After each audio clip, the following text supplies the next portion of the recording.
有美国朋友对杨氏太极拳传人杨振铎说：“中国古代有4大发明，其实应该加上中国武术。中国武术是中国古代的第5大发明。”武林探秘纪录片通过展现中华武术的博大精深，搜寻散落在世界各地的中国传统武术神奇的瑰宝，告知世人，武术是中国乃至世界的巨大财富，更是中国传统文化的集成。在中华武术之中，折射出古老东方的哲学智慧，更体现出中华民族魂魄的精神。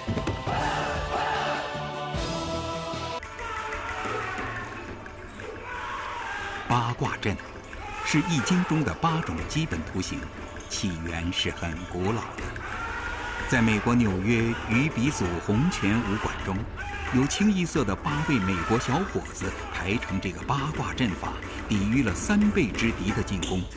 这个阵法在当代武林中实属罕见，它是由在美国的黄飞鸿第3代传人于志伟所創。咁啊，跟住咧呢個咧就呢兩個咧就走翻嚟前面嗰度守翻個崗位。呢班人咧一路咁啦，其實咧我哋可以直情打暈佢。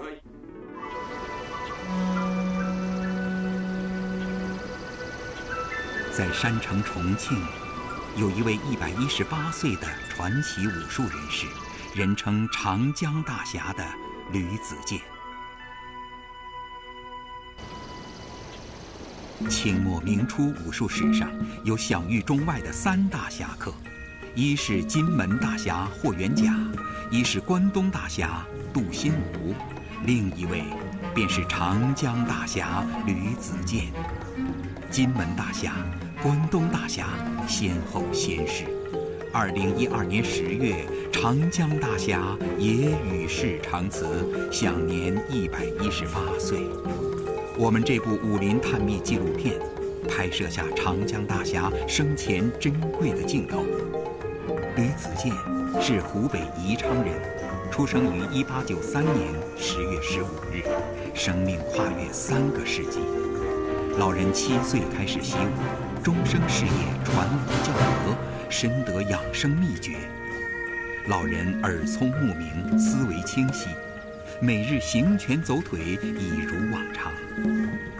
吕子健的父母当年都是开镖局的，老人生前一直保留着镖师的打扮，随身背的帆布袋总是放着这套飞镖。老人每天就带着这套行头行走在重庆街头，一有机会就出手行侠仗义。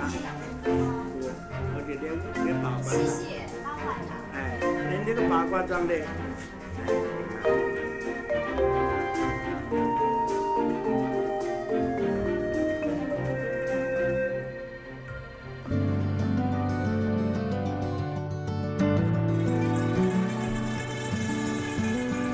在上海这个充满传奇色彩的国际大都市，我们找到了79岁高龄的武术家王继珍。我们也寻觅到武林中神奇的剑术武当对剑。武当剑术有天盘、地盘、人盘之别。武当对剑属于人盘。武当对剑属于武当嫡派独有剑术，传说是张三丰12世后人嫡传。1910年前后，河北枣强武当世家后人李景林遨游安徽，与艺人当事陈世军勾人。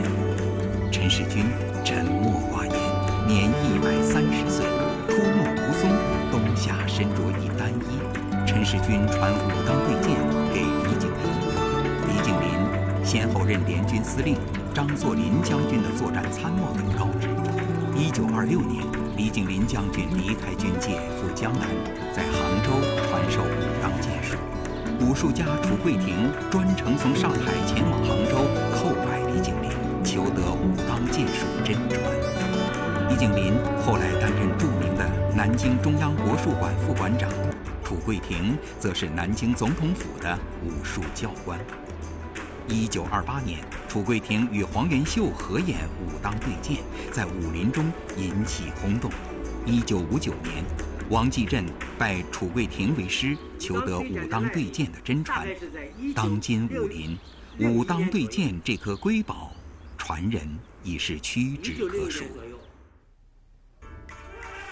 18个对20多个，于志伟设下的这个八卦阵确实不同凡响。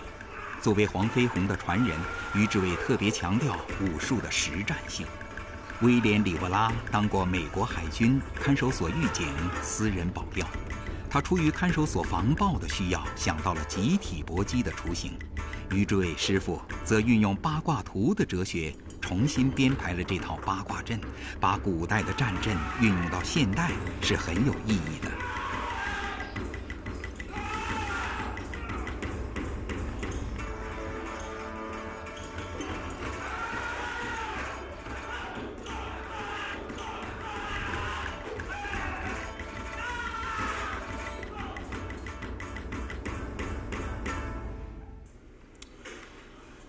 我们认为，有人在战斗中坚持下来，有人被打倒，任何人从边缘都可以进来。这条路离所有的门都很近。我认为功夫对我很有帮助，对我的工作和生活影响都很大。我们来听一下于师傅解释他的八卦阵。咁啊，而家你睇到啦，嗱，呢8個人就擺呢個陣法，咁啊採取4-2-2嘅方法。咁啊嗱，你睇住前排咧有4個人，但係後排咧就補咗前排嗰2個位，就中間就空咗嘅，係咁啊，意思就係我哋呢2個啲空位咧就係引佢入嚟，係後邊嗰個咧，譬如呢度入咗嚟啦，係就第一批嚟咧，通常都係2個打1個嘅方式，因為我哋咧就係以少搏多。但以少搏多之中咧，都唯一係你衝呢條線唔能夠幾十個人一齊衝落去嘅，始終都係幾個人衝，因為你過呢條線咧個位置太少。咁啊，我哋咧最緊要第一擊嗰個時候咧，一定要打暈第一個，咁啊就係符合我哋入邊嗰個八卦嗰個理論。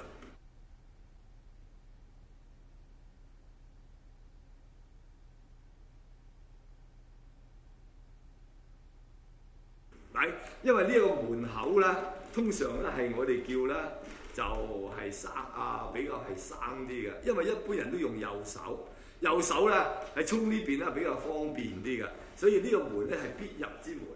但係我哋喺呢度有人衝嘅時候咧，一定要打暈佢，所以個手腳咧要2個人夾手夾腳，一打暈佢咧就塞咗呢個生門啦，就留翻啲死門俾佢哋入。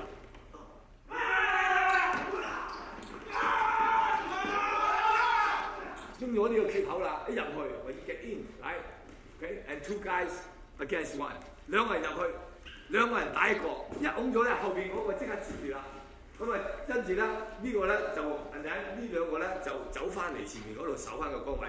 呢班人咧一路咁啦，其實咧我哋可以直情打暈佢，要即係暫時咧一腳踩落去，或者打到暈，然後拖咗佢後邊，因為如果唔拖佢後邊嘅時候咧，佢就會阻住啲地方。Pull him to the side. Right? Okay, the other guy had to move up. Okay? 咁咧呢個咧佢拖開佢嗰時咧，後邊嗰啲幫手啦，冚唪唥咧，即係佢2個人拖佢啦嘛，咁佢變咗後邊嗰啲咪3打1咯，3打2咯，甚至乎4打2，咁啊變咗後邊嗰啲補位啊就要上咗嚟啦，咁啊要補翻呢個位啊嘛，因為後邊仲繼續衝啊嘛，咁啊我哋頭先。初開始嘅時候咧，叫佢哋點樣去排練個方位，點樣去個陣法變陣，我哋叫變陣，就係、是、當呢個人傷咗，或者呢個門口俾人開咗嘅時候，再去補翻個位。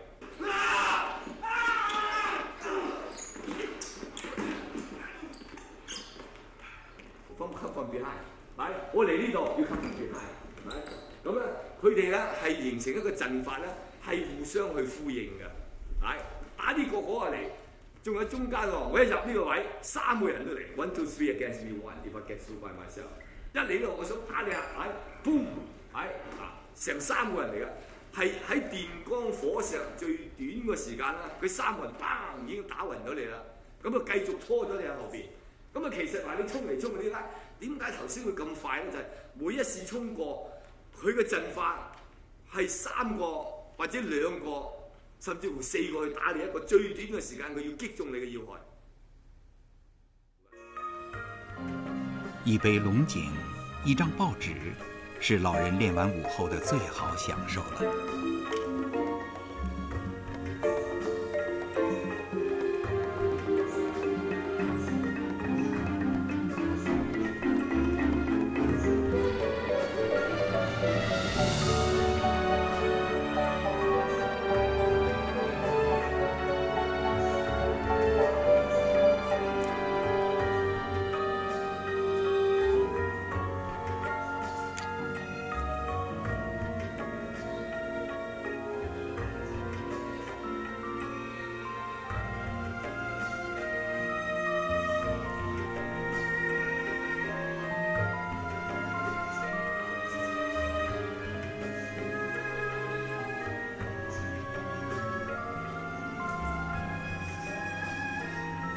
早上7点左右，老人开始吃早餐，3个鸡蛋，3个包子，1碗麦片煮牛奶。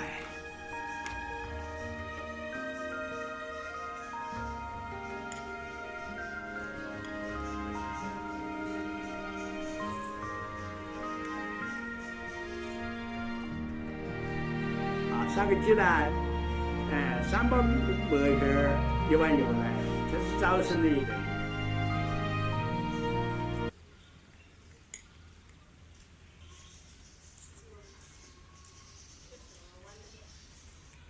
那我刚才听您说呀，您说您早上吃早餐的时候有3个鸡蛋哈。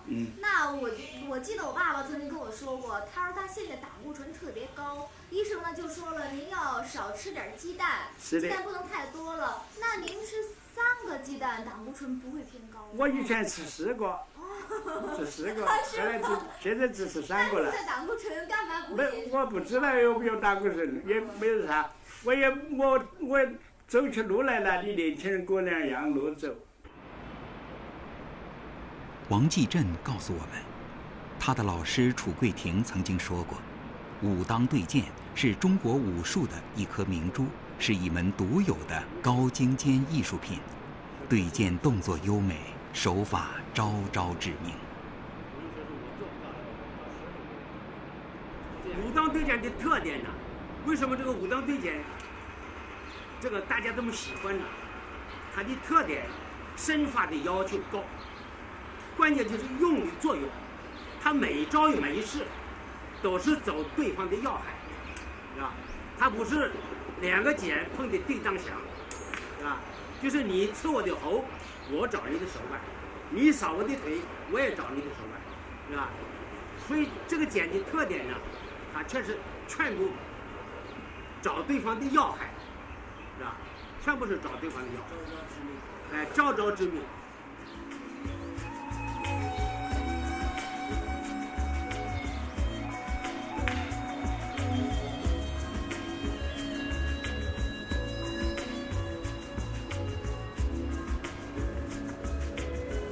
我哋黃飛鴻呢一支流嘅大綱咧，係以5行金木水火土嘅哲學嚟配合。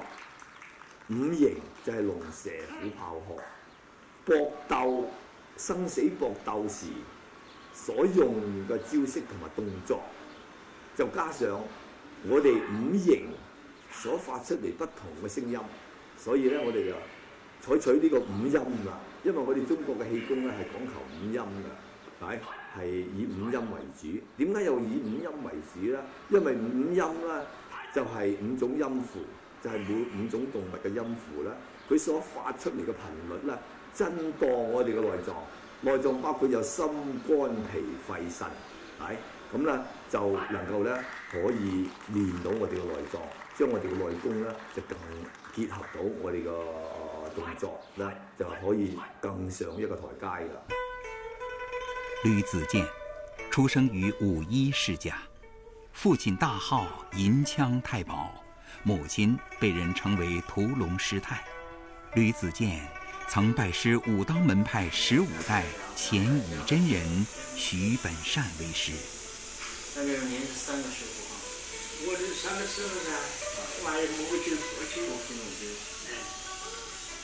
父亲、母亲高寿啊？我在90岁。吕子健这套八卦掌，是他18岁时到北京拜尹福号寿鹏为师而学的。八卦掌的创始，就是按八卦的卦理，阴阳变化，由静而动，由动而静，刚柔相济。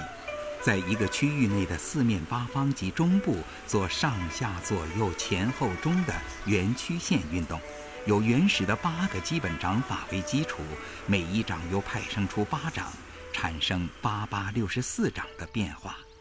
由这套八卦掌引出了60年前的一个传奇故事。这个马歇尔生命呢有一个权势啊，他想打乡村的拳王啊，叫汤姆·约翰。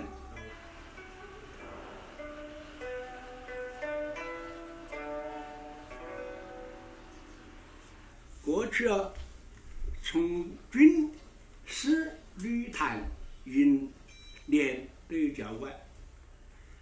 连长当连部的教官呢，工资少，你有本事的，所以当到一个军部的教官呢，每个月都有200块钱钢洋。那个时候呢，他就每天呢在那个部队上喊一个拳师来跟他打，总是打一去就把那个牙打掉啊，或者把别个打昏了。他哈哈笑，你们中国人的功夫不可如此。凤翔有个保镖的，叫李维汉，姓李。这个姓李的不愿意了，出来跟他打。结果呢，两个人打到大概4个回合以后啊，他一拳打进去，把那个小两个人打败了，连中气。这冯玉祥的保镖，姓李，那个人姓李，他给他打到了。抗日战争时期，吕子健曾任国民政府少将武术教官、国民军事委员会总裁侍从室教官。冯玉祥很不愿意，就把我喊远说：“兄弟，你把他收拾了。”我说：“那个是客人，我们收拾没关系，作为娱乐好玩比武嘛。”我说要全职。打死了国不负责。马歇尔一听，给他的表示打的吕子健，我年轻1.74米，他1.9米。1.9米。我长多大一截，他那个胳膊都比我的腿粗。对。这个他们一想，你吕子健是那种教武术的，我真想找你打。就约着。这儿把字一签，我的签的呢字呢就8个马歇尔，他签的字呢就8个凤翔，我们两个就在个上头蓝山啊打。在重庆哈。重庆蓝山。打。武当对剑有13字诀：抽、带、提、格、击、刺、点、崩、揽、压、劈、解、洗。武当对剑有外4要和内4要之说，外4要为练习眼法、身法、手法、步法，内4要为练习胆力、内力、速力和沉着。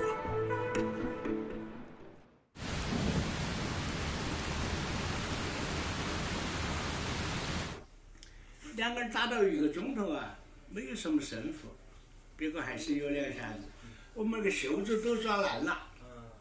我有个徒弟看到那个不能战胜，师傅八卦掌一喊啊，我一下子提醒了。这个时候啊，我就围着他转。八卦呀是转走盘儿的，他就站在当中啊，他就非得要转弄车。他车慢了我就揍他，车慢了我就揍他。另外呢，我是一个方向转，他很容易头昏。咕咕咕咕咕咕一喊啊。后来我看见他眼睛也不行了，头上都冒汗了，身上我一吼，以后他双手一抬，砰一掌，呀打到那个胃里，血一漫出来，人就昏倒了。一掌就过去了。昏倒了，昏到那个时候呢，就把他送到医院。那个时候他还可以说2句话，说你怎么搞？他说我看到到处是吕子健，就花了，就把这个人准备晕出的，这个飞机还没晕出，那个我们中国的军队人就死了。吕子健的八卦掌果然厉害。八卦掌是以八卦理论为基础，以走转为特点，以掌法为主的一门著名内家拳。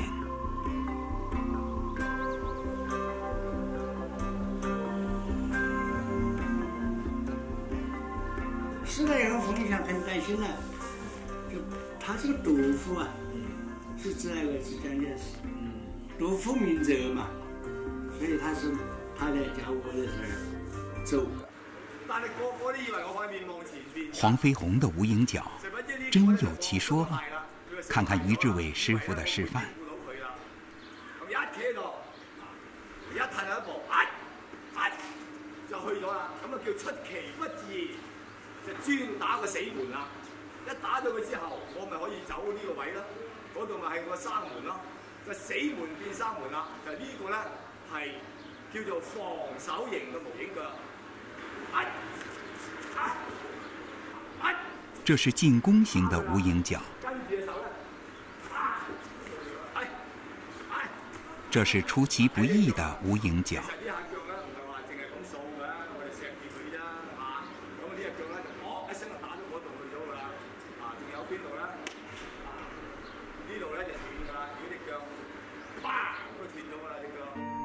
中国武术在世界上最具影响力的两个人物黄飞鸿、李小龙是佛山人。中国武术在世界上最流行的洪拳、蔡李佛拳、咏春拳均出自佛山。数十年来，佛山功夫屡屡在各类国际擂台赛上扬威，因而深受欢迎。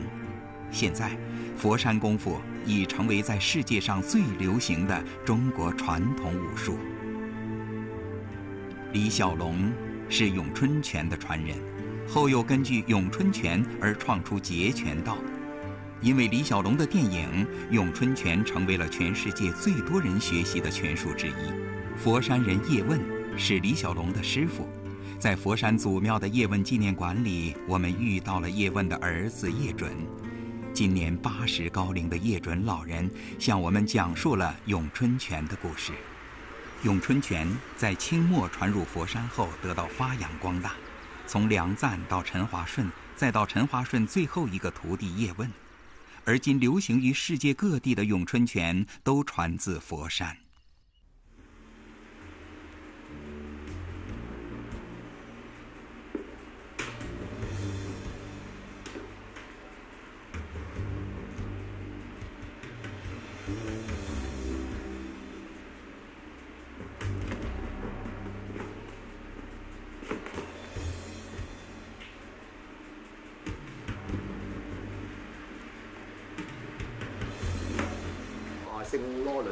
姓羅倫河嚟㗎，係比較出名㗎。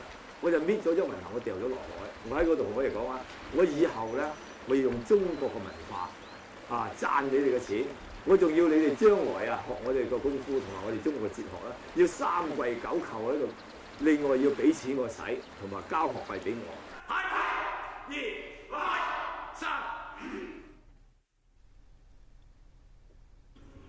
3。叶问最大的成就，应该是在1950年去了香港之后。50年，1950年去咗香港之後，短短20年時間，能夠將詠春拳的功夫傳到全世界。越發達越富庶的國家，就越多人學詠春。根據美國一份最權威的功夫雜誌的報道，叫做煙西功夫，佢個報導，佢話說現在世界上學習詠春的人數超過100萬人。咁呢一個嚟講呢，這就是一個奇蹟了，因為功夫是文化的一部分。要西方人去接受東方的文化，首先要認識，然後到認同。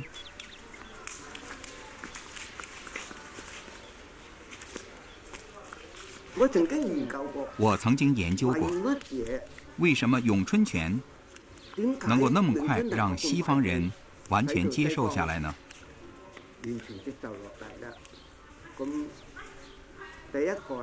第一个原因是，应该是咏春本身有很大的实用价值，对健康和自卫都很有价值。哦，这是您多大年纪的时候？这个弟弟。另一个原因是，叶问的徒弟大多数是学生，到国外升学的时候，这些学生将咏春带到外国的校园里面，通过校园，然后走进西方社会，所以不受语言的影响，咏春拳很快就被西方人接受下来了。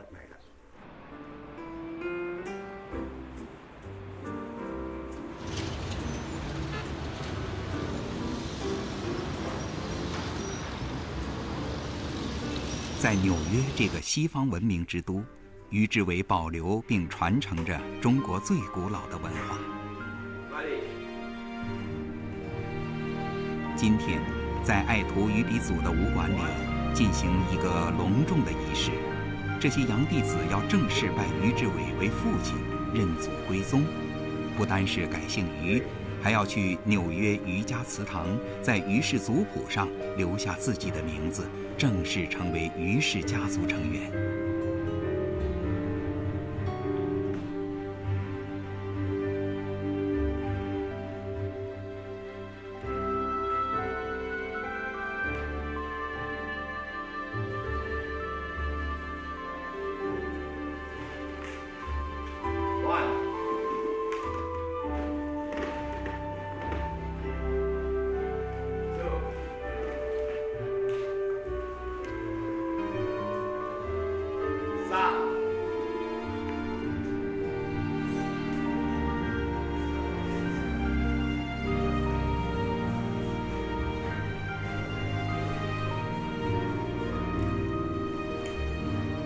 于鼻祖要按照祖先的规矩3跪9叩首，这种礼节在中国早已不流行了，但是在美国，这个礼节就显得非常重要，它代表着尊师重道的中国文化。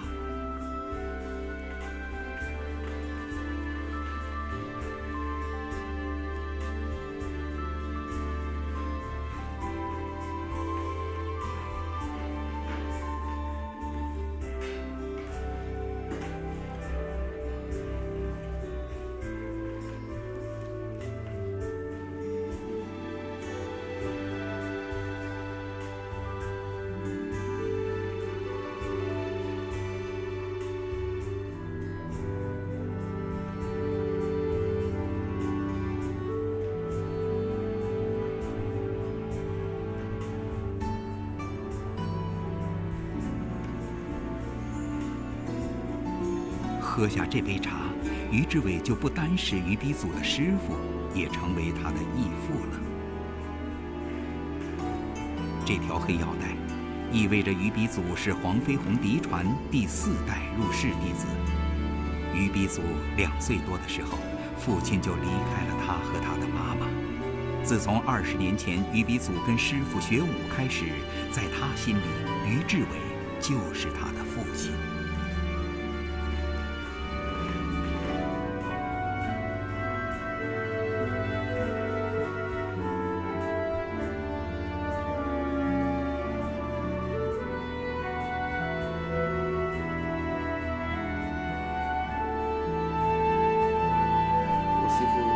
于师傅是我唯一的父亲，因为我成长中是没有爸爸的，生活的道理都是从他那儿学来的。我喜欢和他的那种关系，我把他当师父尊敬，当父亲一样爱。我想，我回报他的方式就是练好武功。咏春拳当中的手法及理论，是咏春拳历代前辈经不断实践应用及印证而采纳的大量技击科技数据，当中包括物理学、力学、数学等配合人体架构、时间、动力、距离等应用发展出来的专门学术，这在中国武术诸多拳种中甚为罕见。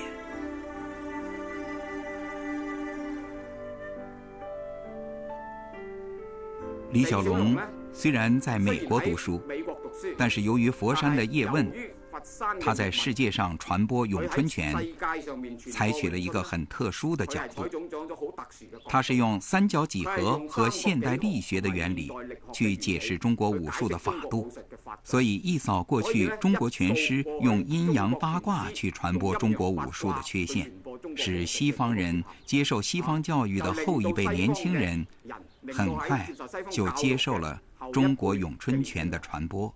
李小龙跟叶问学功夫，应该是在1957、58、59、60这几年。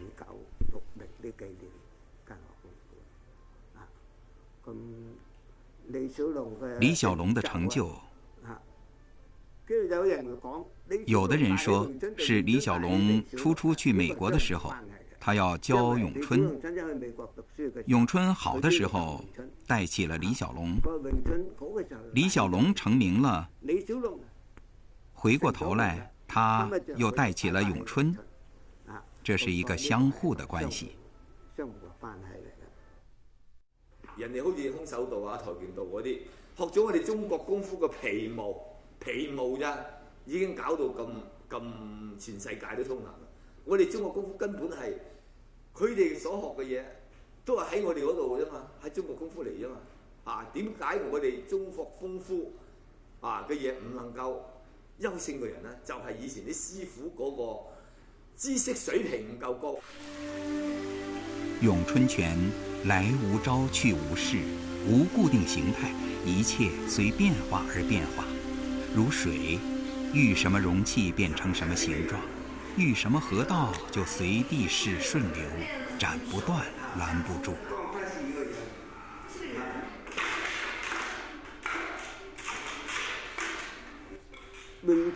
咏春的特点呢，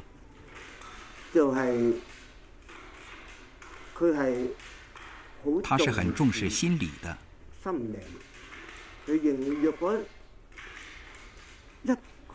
如果跟人打架的时候，一定很紧张。开始学的时候，咏春就培养你要放松自己，遇到任何事情，包括打架在内，你都要放松自己。只有放松自己，不紧张，你才能将自己的功夫充分发挥出来。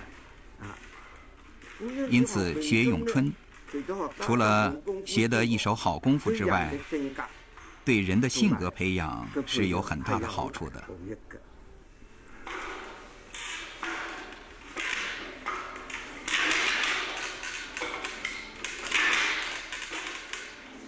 而家咧，我哋中國人嗰個知識水平高咗啦，希望咧同埋咧就能夠將呢個整理好佢，一個考試制度，將佢唔淨止話發揚喺我哋中國，將佢發揚喺全世界去，咁啊先至能夠人哋咧先體會到。如果我哋個個都閂埋門啦，乜嘢都唔教嘅時候，人哋點會知道你嘅嘢啦？但係而家你出盡八寶啊，都未必能夠爭到一席位，所以呢個好重要嘅。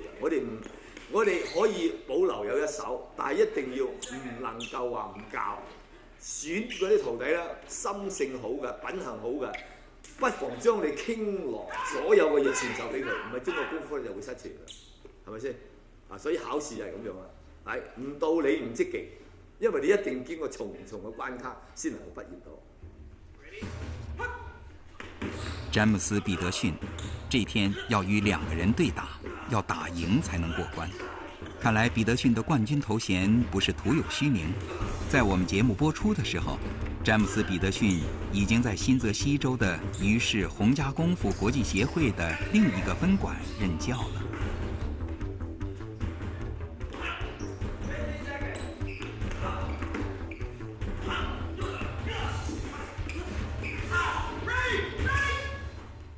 恭喜你，彼得逊！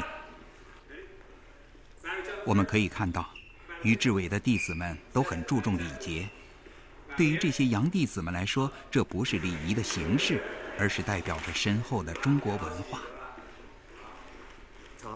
这个考试太艰巨太难了，但这正是我选择洪家拳的原因之一。于志伟师傅很博学，知识丰富，师傅的要求很严格，但我喜欢这种挑战，我想我今后会更好的。咏春另外还有一个特点，他用力的时间是很有分寸的，他喜欢用的时候就用，不喜欢就不用，不会乱用力气的。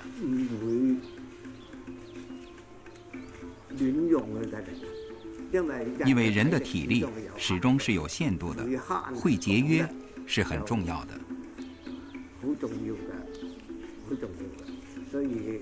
所以有人说，咏春到底是刚还是柔呢？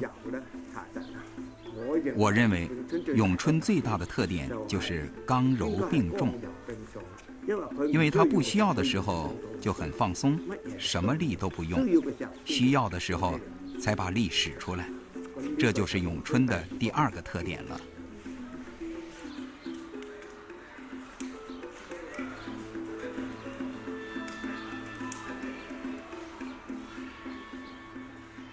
我能夠用中國嘅文化同埋中國嗰個哲學功夫去教啲外國人，係能夠令佢哋折服我哋中國嘅文化同埋功夫啦。呢一點我係非常之自豪嘅，為我哋中國嘅文化非常之自豪。所以呢點呢，我哋有好大嘅感觸。自從跟了於師傅學習中國功夫，於比祖就愛上了中國文化。現在他也當上了師傅，他也成為中國文化的傳播者。在這裡長大的人吵鬧、粗魯、沒禮貌、不尊重老人。很高興中國文化能教給我做人的道理。我現在也是在這裡傳播中國文化。20年過去了，如果我能夠再有50年的時間，我很願意幫助更多的人學習中國的武術和文化。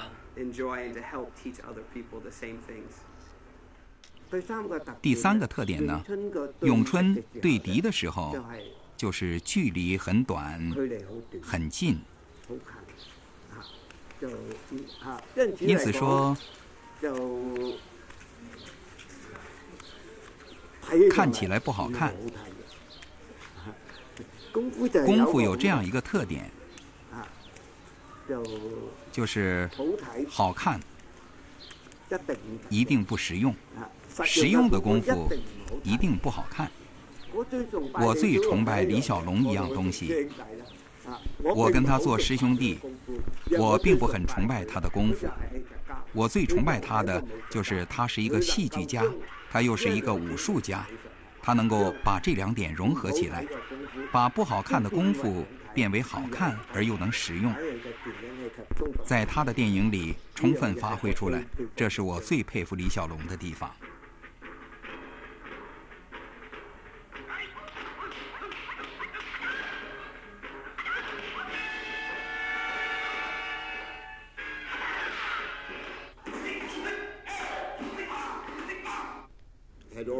我從16歲開始跟於師傅練武術，身為紐約人的我經常走在街上，在某些情況之下我要用到功夫。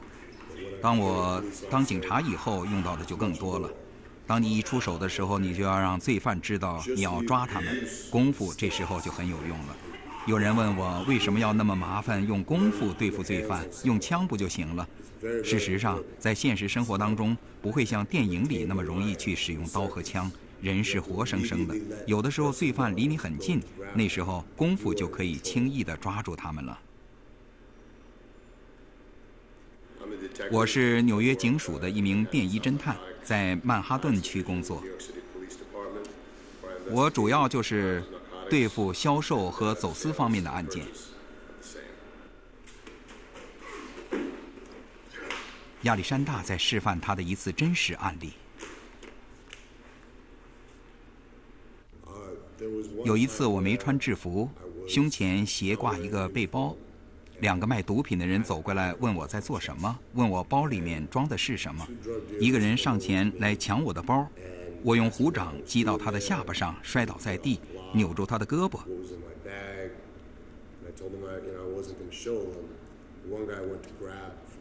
我不是很强壮的人，我的体重只有165磅，所以我抓人就要先控制他们，用内心意志来完成。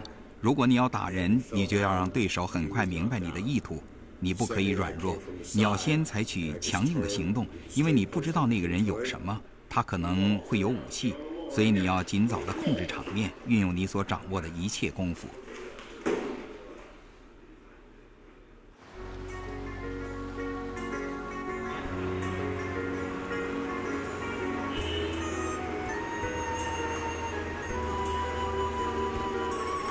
叶准先生80岁了，为了教授咏春拳，他的足迹遍及世界各地。如今年龄大了，到国外授拳也就少了，但每个星期2天的香港咏春体育会的教拳课程，他是风雨无阻的。在叶问先生创办的这个面积不大的咏春体育会里，叶准师傅向我们示范演示了咏春的技击术。咏春的特点就是以柔制刚，所谓4两拨千斤，会借别人的力，会卸开人家的力，用无力的方法抵御有力的进攻。到底怎么做呢？一定要靠沾手的办法来达到这个效果。比如对方用力推过来，我如果用力顶回去，这就不是咏春了，这是斗体力。如果是卸力呢，他一顶过来，我一改变方向，他的力就卸掉了，同时他的身体前倾，我就有机会打他了。你推过来一转，主要靠改变自己的方向来达到。年轻的时候学功夫往往是为了打架防卫，当你到达一个高的境界的时候，尤其是在警署，当你看到有人受伤害，你要动手的时候，你会想用其他的方式解决会更好。你可以用功夫解决，但又不伤害别人。于师傅把武德精神教给我，我也会努力把它传授给我的学生。只有在非常必要的时候才可以伤害他人。你抓住犯人，但不用打他们，让他们感觉到你的功力，他们就明白该怎么样做来避免受伤害。这真的帮了我的大忙。生活千姿百态，有人富有，有人拼命工作，有人失业。事实上，人与人之间，心与心交流，真心付出与真心回报，这样的关系，除了这里，我没有在别的地方见到过。对于我来说，这很重要。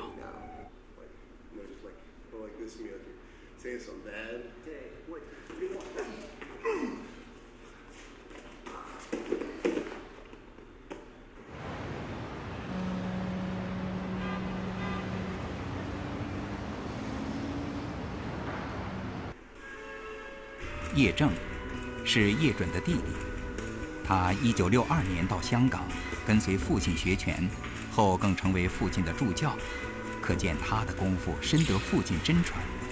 叶正认为，咏春拳是一门实而不华、简单直接和实用的功夫。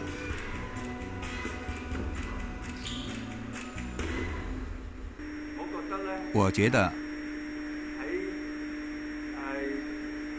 在现阶段，近几十年来发扬中国功夫，和几十年前相比，有很大的不同。几十年前可以说主要在国内，近这50年，中国功夫已经走向世界，而且得到世界各地美加呀、欧洲啊，甚至新西兰和澳大利亚很大部分的外国人认为，中国的功夫不单是强身健体，而且还有很高深的哲学理论内涵。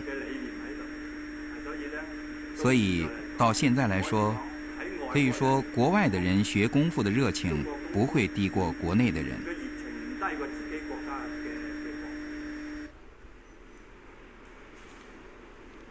这个瑞士大学生非常迷恋咏春拳，他利用暑假来香港跟叶准师傅学艺。在瑞士他很忙，读大学做厨师，每周有3天，他还要教20多个徒弟学咏春拳。咏春这种功夫很富有智慧，我们学到怎样节省力气，用咏春的方法去思考，怎样发展自我。我想这是最重要的。我们不能照搬照抄，我们要有自己的思想，这很重要。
写字画画是吕子健老人很重要的一个养生方法。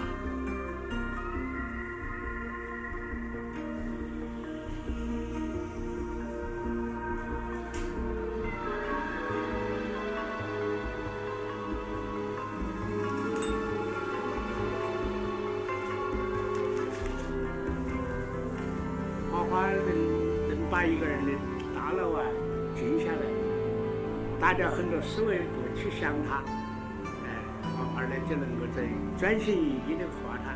你要创作一个东西要生动，它是龙是虎，它各有各风格不同，你必须要大脑的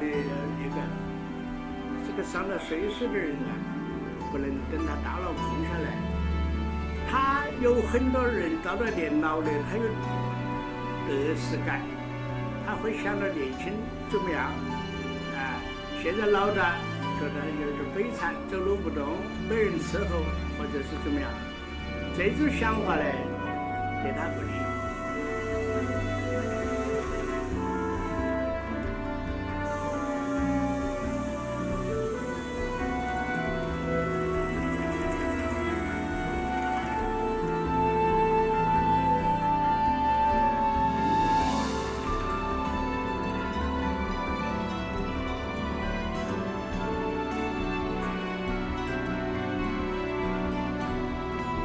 每天中午，吕子健老人会在房间里打坐静养。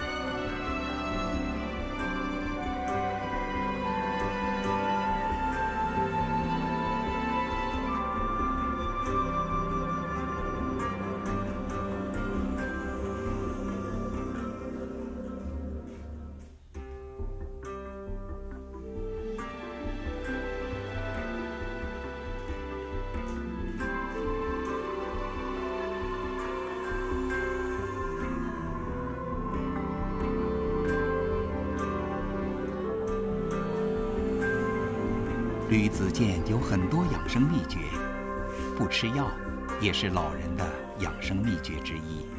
不管什么药，它不能说没得毒、没得副作用。吃补品的人呢，他都要得到副作用。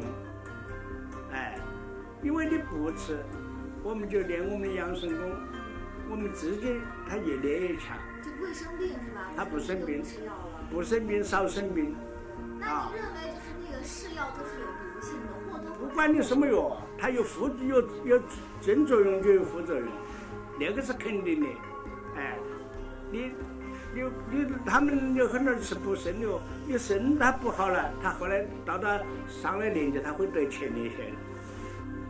我从来没有进过医院，我也没去挂过号，我也没吃过药我有什么病，我譬如说感冒了，那么一坐下来，那个一静下来鼻子就通了，它就排出了。做久了他一发热汗就干了，那个功法确实好。从来不吃药不进医院的吕子健，靠的是师傅传下来的这个养生秘诀来强身健体的。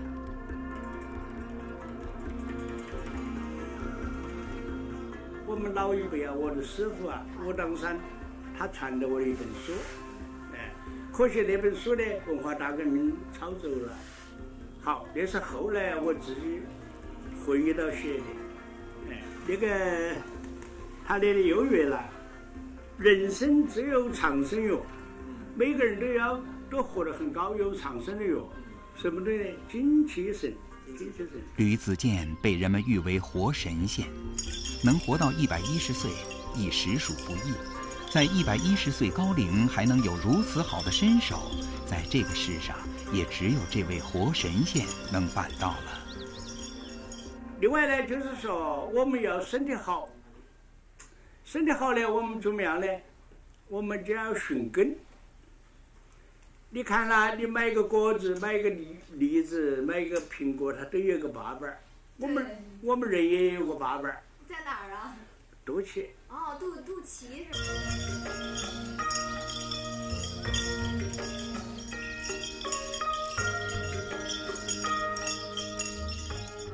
肚脐我们寻到根以后，我们怎么样呢？我们就要用一种功，用一种思维。我们人呢，有精、有气、有神三个东西。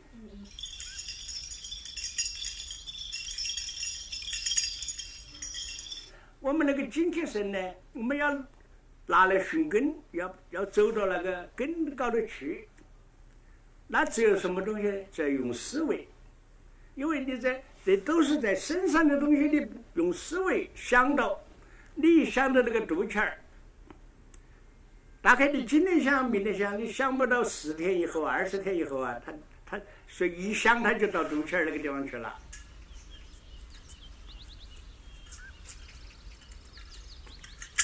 这是这个初步叫炼精化气，炼气化神。炼精化气是初步功夫，那是初步功夫。炼气化神呢，就是怎么样呢？就是这样做着它发胀以后呢，你把它在手上转，盘内滚珠。转，慢慢转。再转回来。转大了以后就慢慢小的转回去。转回去。那样子练过以后呢，也就炼神焕虚。就那么样呢，就由这个那个珠子啊，就由这个往小腹往下走，背心的上来，打通任督脉，小腹下去，背脊骨头往上走，走到那个地方慢慢下来。我们任脉呀属水，督脉属火，这个水火呀相济，水火相济，有水有火，有阴有阳。我们人呢，在这个任督二脉一打通的时候呢，就长寿了。老人的养生秘诀听起来有点悬，但老人确实是靠这些养生功做到了长寿。吕子健说：“百练不如一走。”他每天都要行走几个小时锻炼身体。在山城重庆徒步行走，就如同年轻人一样。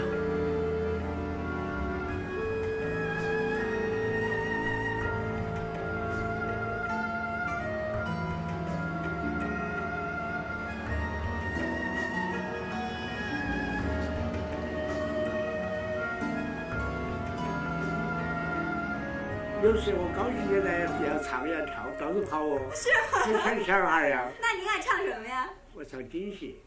能不能给我们现场来清唱2段？我容笔数10年，从来进城，错用了小马术啊，无用之人，设下了空城计，我的心声不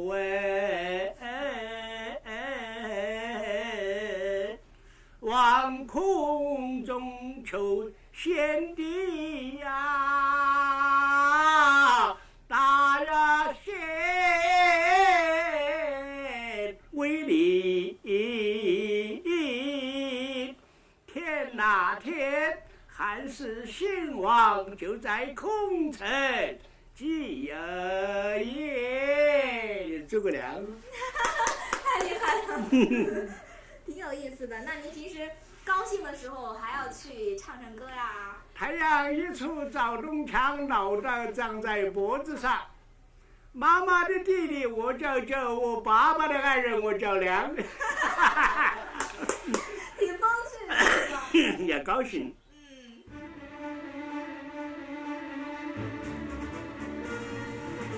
中国人民解放军体育学院创建于1953年7月，是新中国创办的第一所体育学院，也是当今世界上唯一的一所军事体育学院。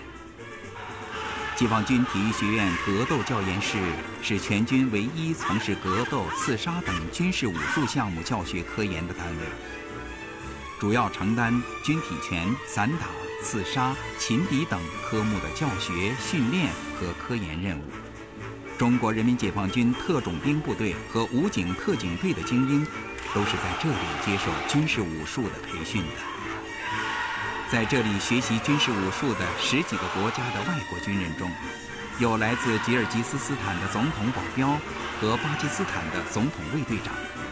解放军的武术教官要教导不同凡响的外军留学生，没有过硬的真功夫是不行的。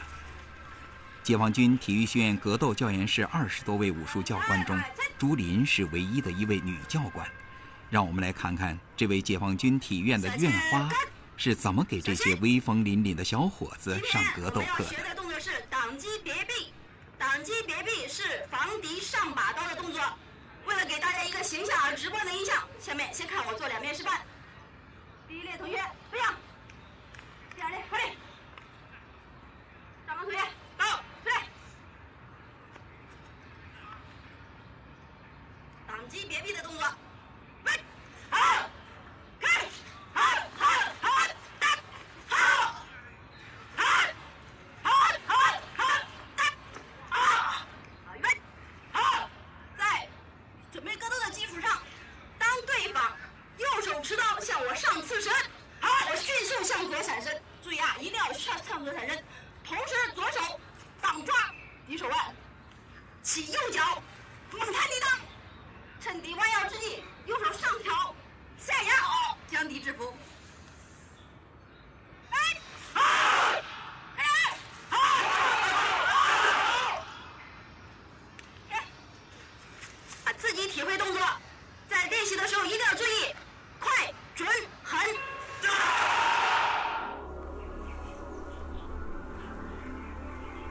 中国著名武术大师沙国正，20世纪70年代初推出了八卦、形意、太极、通背4大类拳械系列，10余种创新套路，开始竞技于全国赛场，连贯数届，轰动武坛。迄今，国内外武术竞技比赛仍在沿用中。这沙式4大内家拳被称为云南特产，名扬海内外。沙国正大师的儿子沙俊杰，自幼随父习武，尽得父亲4大内家拳真传。沙俊杰现在展示的是沙式八卦闯9宫功夫，这套独门秘技在当今中国实属难得一见。八卦中的八卦，乾坤坎离震巽寅兑，分别代表天地水火雷风山泽8种自然地理现象，在方位上又代表东南西北4正向及东南西南东北西北4余向，加上中央圆心位置，俗称为9宫，用高2.6米之木桩或竹竿9根，分别按9宫位置埋于地下，杆距为1至1.3米。人在宫内顺数或逆数，用八卦步穿行其间，可配合各种掌法、身法、技击，训练进退闪展，是八卦掌训练的高级功法，俗称为穿九宫。当训练达到一定程度后，可将木桩改为人桩，由9人占9宫位置，每人可以各种技击手法出手。当穿行者行至每一人桩时，必须在步伐不停的情况下应对出招，克敌制胜。南拳高手、大校武术教官钱炳强是1975年全国刺杀冠军，他把南拳里的棍术巧妙地运用到刺杀中来，怪不得解放军的刺杀术这么厉害。根据南派里面的单头棍、双头棍以及其他的缠棍糅合在一起的，也就是部队里面的实战棍术，它属于南派里面的洪刘蔡李莫5家名拳的综合的一个术语。那么把这个棍术，南派的棍术结合在我们部队里面的实战刺杀里面的枪术里面，也就是说把它分解，再进一步提高一个那个进化的过程。那主要棍术的特点呢，一个就是穿、点、搏、压、刺、击、搏、压、点、打，要求把我100多斤力的功力功法集中在棍梢里面，这个就是点。也就是说，通过那个点，如果对准一个人，把对方的五福都要把它贯穿。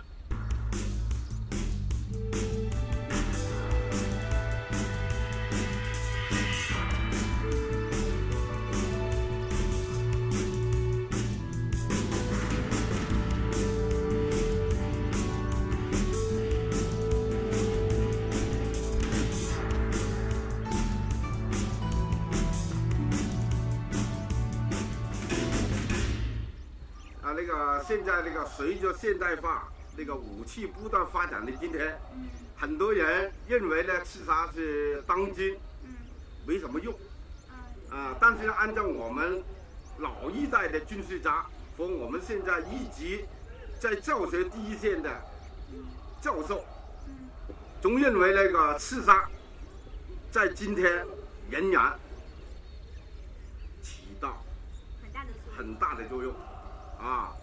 他那个刺杀不但的锻炼那个技术，更重要的锻炼人的胆识。例如先进国家美国，美军在攻打伊拉克前面，前师在这个第7舰队还有练那个刺杀，它说明一个什么问题呢？刺杀是锻炼人的胆识和英勇顽强的战斗作风的一个举措。其实，在冷兵器时代，在这个战争中，格斗技能已经是作为一个主要的杀敌或取胜的一种手段了。那么在现代战争中呢，格斗训练它不单纯是一种基本的技能和技术，格斗训练包括刺杀训练，它在这种对战士的士气和心理上都是一种非常好的训练方法。它可以鼓舞士气，通过训练，同时呢，可以使战士进入临战状态。这是八卦掌的最好的一个套路，叫传9功。它是利用9根木桩变化成9个人形，不断的变化，不断的演练，不断的打，对对方进行攻击、反手、自卫的一个很好的一个木人桩。比如说，现在他打一个前过来，我用八卦掌的猛虎出招打出去。对，他打一个提腿过来，哎，我巧到银平。像他打一掌过来，利用八卦的带的原理，就把他带出去了。他拿形意拳，1、2、3打出来，再打，敲，扣对方的步，再打出去。这是八卦掌的是黑斧掏心，你看引下大放出去，它是利用八卦的引上打下，接着雕拉别腕。我利用八卦的沿走、顶走、七腿打出去，他用太极过来，我利用太极，他在离我的眼里反关节，看见了没有？反关节，我又离他的眼里。让我们再完整的看一下沙俊杰的八卦闯九宫。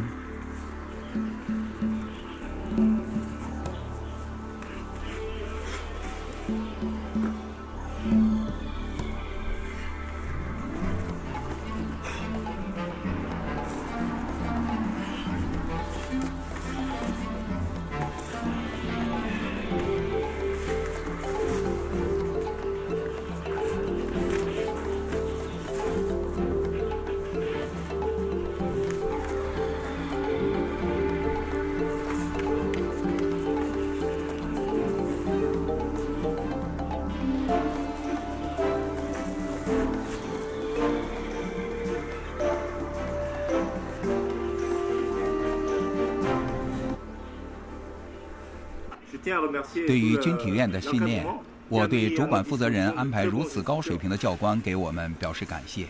回到我们的国家以后，我将会为我们国家的荣誉而努力。对在军体院接受高水平的培训，我感到自豪。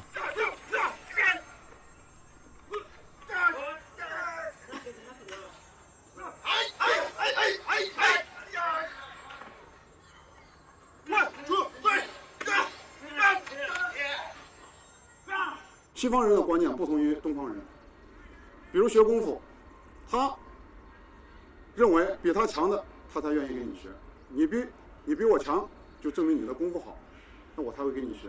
如果你比我差，我何必要跟你学？范伟教官这堂课别出心裁，让外军学员尽全力进攻他，他用中国功夫去化解所有的进攻。这位来自格鲁吉亚特种部队的军官普拉通一次次地向教官发起进攻，想把教官制服，可范伟一一击退了他的进攻。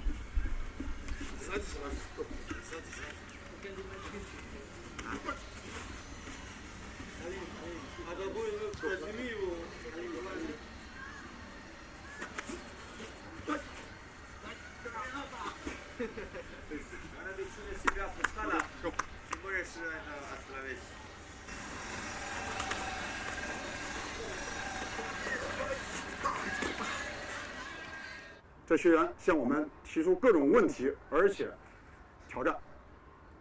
但是作为一个中国军人，我觉得作为一个格斗教官，就代表着中国的军人，在时时处处，我们就不会输给对方。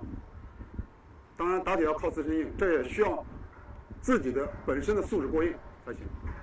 在课堂中这几年，我们经历过几次事情，例如吉尔吉斯他们的格斗总教官戛纳，他也是一个格斗高手，柔道5段。在学习过程中，他就给你提出一些问题，例如他把你的全身的关节给你控制住，就是从你教给他的过程中，他认为你没有解脱的方法。但是如果在这种情况下，你被受制于他，这就是一种较量中你就落于下风。那次我就毫不犹豫的就用自己的后脚跟撩了他一下，结果他就松开手。从这一点呢，就证明就是你身上的就这种技艺值得他学习，你功夫高过他，你强过他，通过这种较量，让他真正见识到中国的功夫的厉害。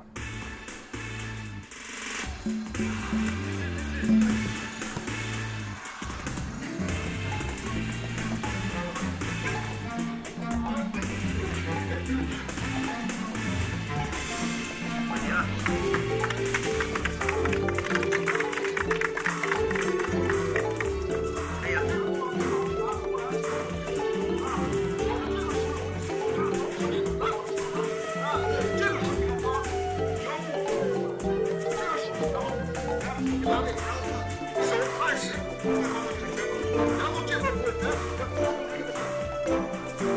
范伟让学员们向自己进攻，这些军中骄子当然想把解放军的教官放倒，可他们在中国功夫面前一一败下阵来。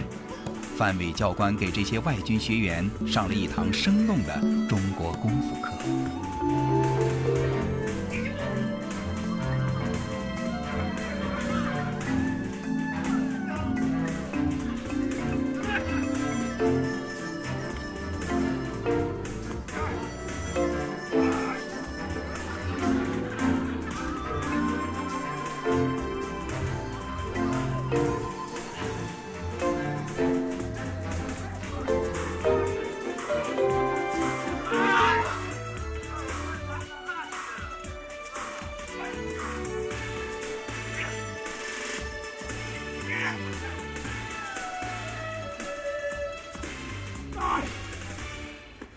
格斗的精髓啊，我在上课中一直给大家灌输的，就是要简洁、实用、快速，动作不要求复杂。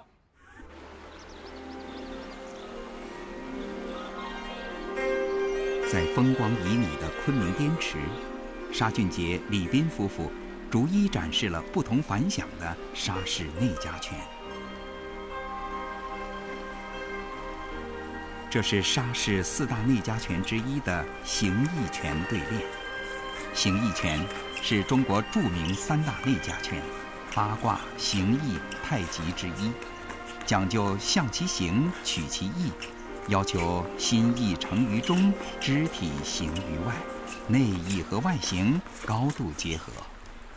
沙式形意拳对练呢，它是属于在5行拳、12行、八字功、白行拳的基础上创编出来的直探的带有刚柔刚劲的那个形意对练。它在这个里面当中有12行的象形动作，也下行起义，模仿猴子的，模仿各种动物的一些用法。它对那个身体的健身呢，它要求金木水火土，就专门锻炼那个心肝脾肺肾的，对五脏入腑特别好。位于美国华盛顿州的西雅图，不仅以秀丽宜人的风景闻名于世，更因为走在当今世界高科技前沿的微软总部设立在此，而让全世界瞩目。杨氏太极拳第6代传人杨军，于上世纪1999年把他的太极学校建在了离微软总部500米的地方。有意思的是，一个代表着当今世界最高科技的现代西方文明，和一个代表着古老文化的东方文明，竟然能够这么近距离的交锋，而又彼此相融。我靠编写软件程序为生，我是一名软件工程师。太极给我很大的帮助，因为我每天花费大量时间坐在那里，而太极真的可以帮助我保持身体健壮，让我在白天编程的时候给我力量，使我保持机警和灵活。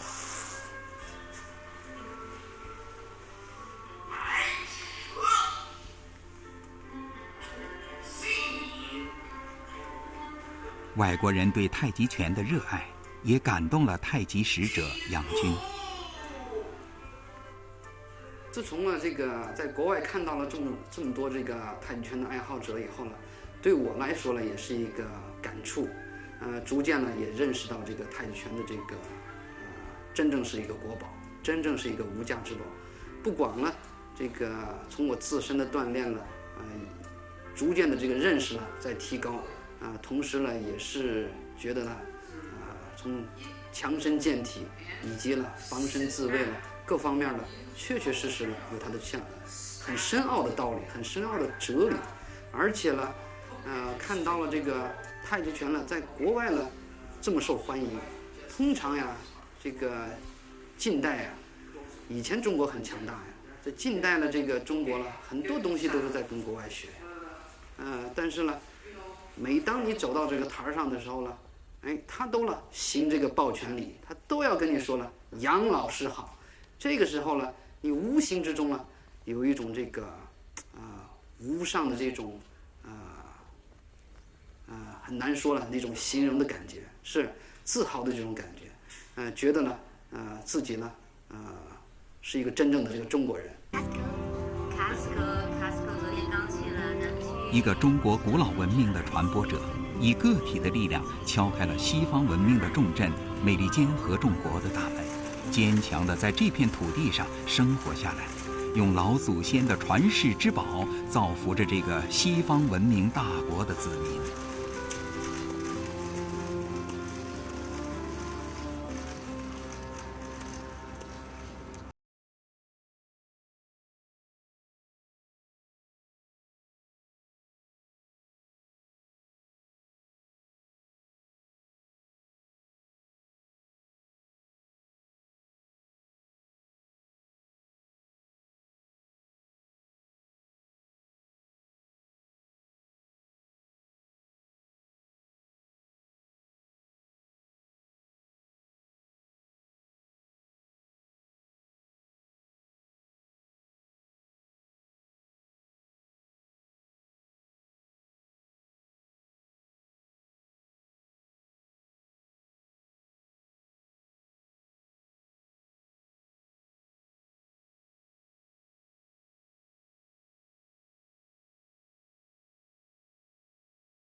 平稳，从这些方面来说呢，和西方的这个运动呢是有很大的这个区别。杨军师傅教我们如何在不同情况下放松，所以尽管有的时候在一些激烈的讨论会上被经理训斥等等事情发生的时候，我通过练习当中领悟的放松来缓解潜在的压力。所以不论发生什么情况，正如杨军师傅所说的，大山压下来也要保持冷静和放松，不论何时都不受影响。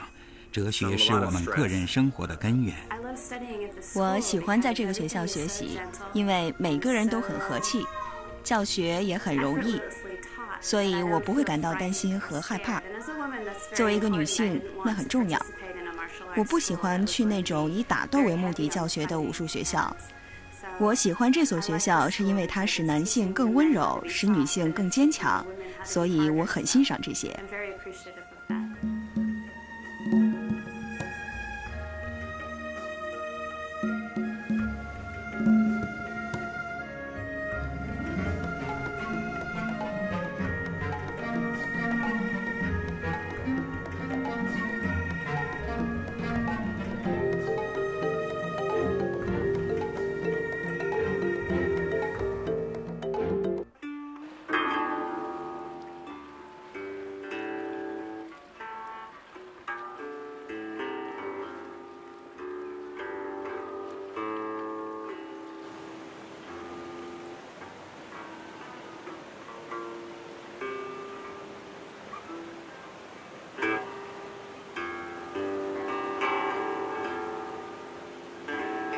刘随斌这套玄门太极拳，与千年古琴、古琴大师、古曲、都江堰，仿佛是一幅美曲环绕的意境深远的中国画。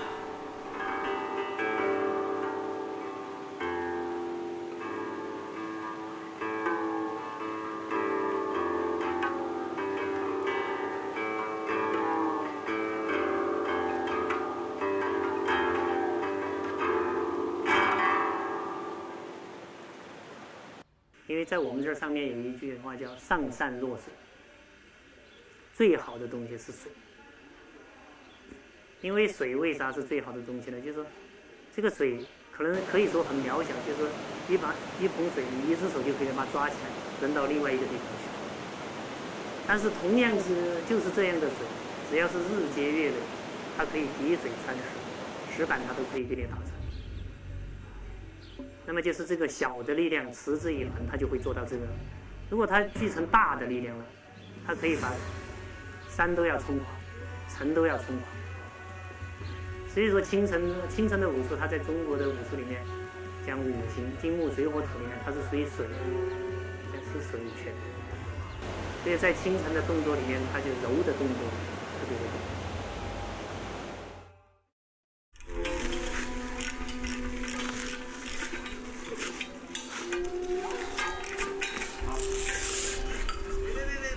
今天在福建泉州少林寺大雄宝殿门前，南少林弟子周蒙渊和他的徒弟蔡长庆摆下了一个阵势，由蔡长庆用少林72绝技当中的铁臂功来劈断这8根花岗岩的石柱。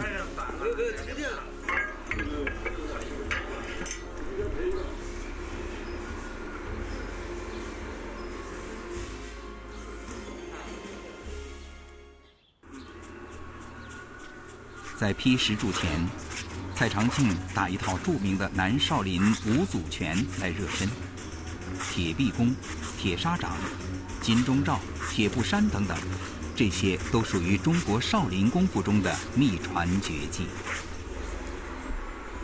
蔡长庆走向大雄宝殿门外的大石柱，下面这个镜头是一个未经剪辑的惊心动魄的镜头。在现场的我们直接感受蔡长庆的热身运动，比他劈断8根8公分的石柱子还要震撼。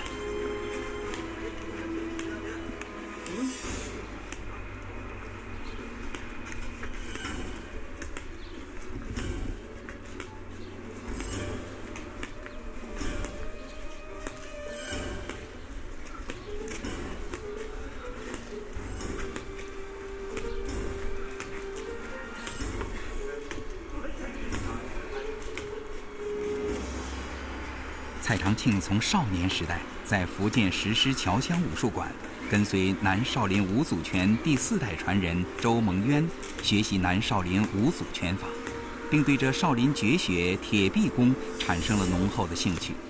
通过他10年的不懈努力，承受着一般人难以承受的痛苦，以坚强的毅力、刻苦的锻炼，而学成了这武术界罕见的少林绝技。1979年才24岁的蔡长庆，就在南宁举行的全国武术观摩比赛大会上做了表演，深受武林同道的赞叹。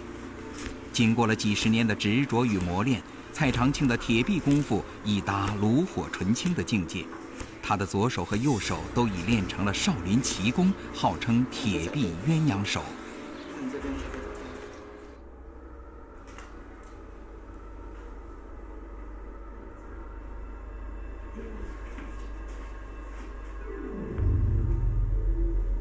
休息了10分钟，刘随斌第2次再击。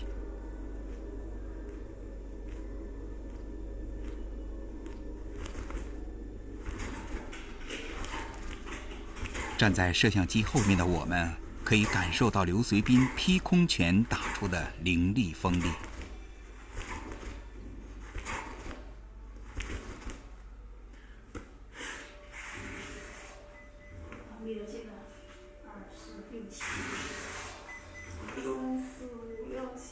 8根蜡烛，那么他已经破了他的6根蜡烛的记录了。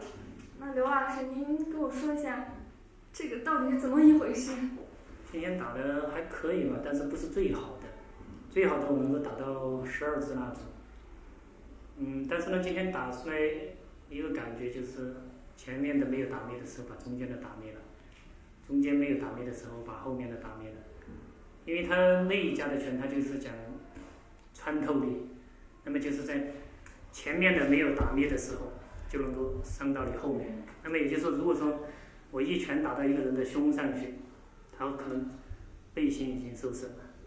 训练的时候，他通过进攻、动攻、做攻、握攻，就是有很多修炼的方法。修炼的方法呢，让就是说身体的动作、呼吸、形体、呼吸、意识。3者达到了高度的统一的时候，他就能开发出就是常人无法看练得出来的一种潜能。就是因为现在在社会上呢，他有一些人呢，他就认为这个气功是假的，没有气功这个东西。我们练气功呢，练内功，那么就是把全身的就是气，就是说调得更好。因为中国的中医有一个《黄帝内经》，《黄帝内经》就讲的是真气沉内，邪不可干。用现代的医学讲，就是你的身体抵抗力增强了，病毒就进不进来。那么练气功，它实际上它就有，第一它是健身，第2能够治病，第3它能够在格斗中间发挥它的一定的力量。就说你打肯定有风，但是这应该是借助空气中的。但是你这个风它的力量不够，可能就是说，比如说你站在我那个位置，可能你打第一支蜡烛不一定打得密，就包括你在这个位置打，也不一定把第一支蜡烛打得密。就说就像就说这个气，我就说实际上每个人都有气，如果没有气，这个人就死了。开始，1、2、3，柱子已经断了。这个没固定。没固定。但是这还是断了。还是断了，没关系。这儿也断了。第2根石柱，蔡长庆用右手，太不可思议了。第3根，蔡长庆以右手3下将它击断，再加上1下，柱子完全跌了下来。第4根，蔡长庆以左手2下将它击断。我想看一下你的手。天哪，这么硬！这样捏你疼吗？感觉有感觉。只是有感觉。是。刚刚击柱子的时候会不会疼？会不会疼？震动。只是震动。第5根，蔡长庆用右手，干净利落，一下子柱子就断了。第6根还是用右手，在他的铁臂之下，8公分的花岗岩石如同一根根脆弱的朽木。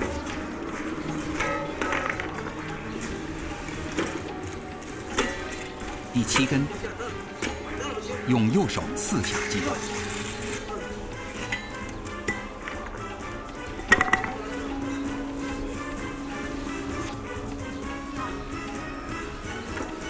第8根，用左手。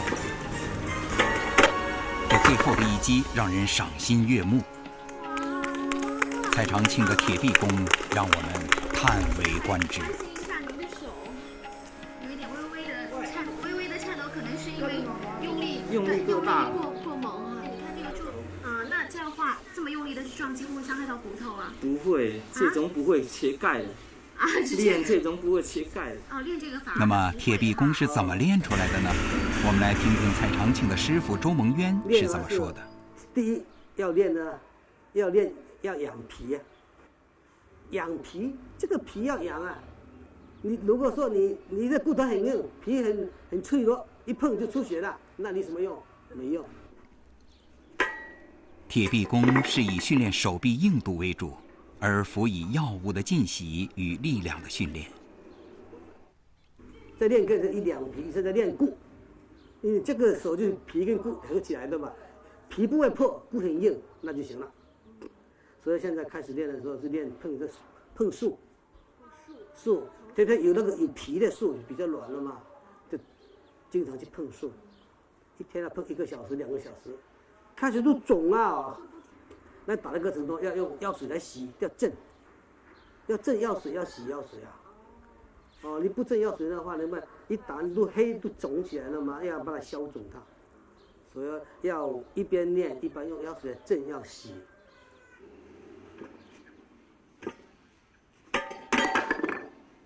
那1、2年以后，有几个习惯了以后呢，就打什么？就打石柱，圆的石柱，这是圆的，这圆的石柱。因为是面积比较大，就慢慢的碰完要碰2、3年了，还要碰2、3年。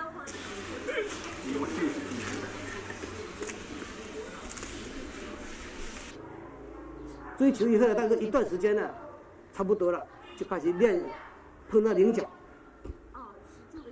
那个角叫碰棱角，这个碰要慢慢来了，一步一步来，一天一天的慢慢的碰。他现在每一天还碰到2小时，现在还碰2小时，哎，到3000下，每一天都要3000下。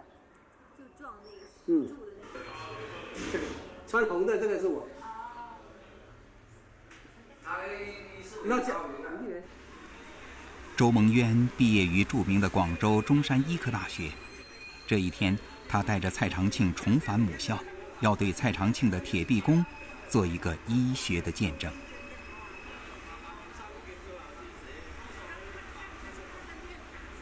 铁臂功只有修炼至前臂骨达到足以与石头相抗衡的硬度，和表皮有着足够的韧性而不被石头碰裂，同时要配合以气催力，发出足够的劲力，才能够断棍裂石。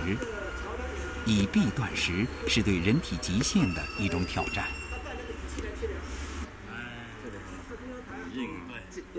这一块啊，这块都很硬。这两根哦，这两边啊，这两根这上面行不行？上面不行哦。就是这样，这个。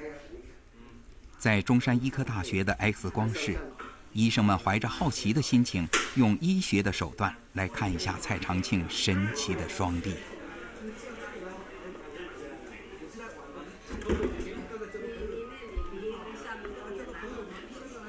第二就是他那里是的确是厚一点，骨质增厚了，骨皮质增厚了。这个硬度的从医学和科学的角度，医生们证明了蔡长庆的骨骼完好无缺。厚多了，这里长就长到了。没有，骨头没伤，一点都没有。皮这很整齐，绝对不用兴奋剂的。是牛筋的。我啲徒弟有博士級、教授級、醫生、律師，佢哋咁高嘅水平，都拜服我哋嘅中國嗰個文化、嗰個哲學嘅功夫。听着一看，你发了没？那是现在难整的，或者这就是中国武术。中国武术的奥妙，你还是小动作，有3次都大手，打法有力，气势还勤了。你来趴一下停了，你没法子，我要你跪着跪着，要你站着站着，没得了呀！痛心疾首，痛心疾首。我们武术没得了，老一辈死完了。